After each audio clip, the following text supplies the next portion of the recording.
Okay, so here is a bonus tool.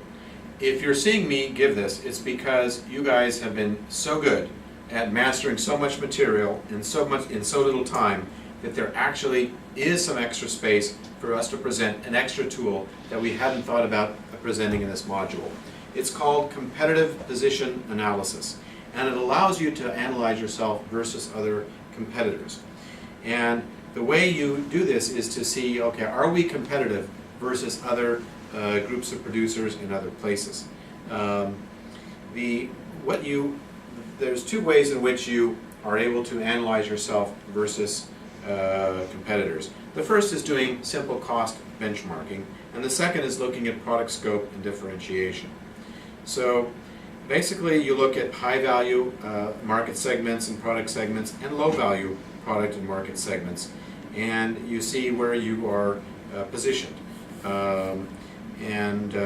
Whether you're in, and another thing that you can look at is product scope and differentiation. Are you producing basically the commodity product?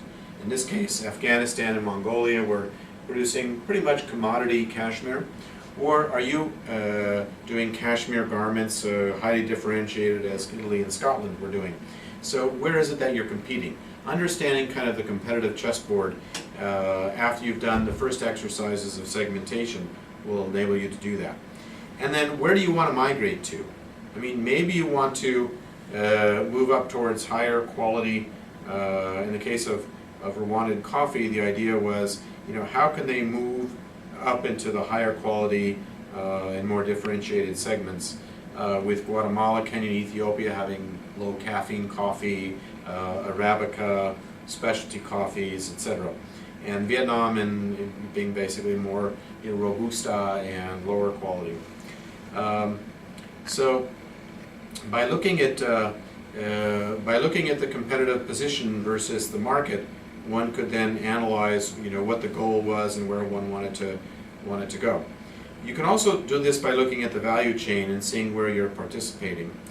But more importantly, I think it's very interesting for you to do a cost breakdown. So if you take the dairy industry in Pakistan and say, okay, this is the price at the farm gate, this is the price when it arrives at the processor, this is the price when it gets to the supermarket, and you look at that and you compare that with other countries, it can show you opportunities to improve efficiencies or quality. So if you look at where your industry, the honey, let's take the honey industry in Pakistan versus the honey industry in Germany.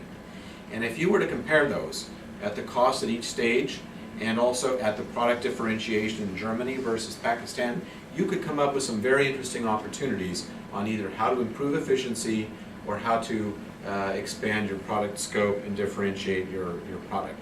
So that's competitive positioning.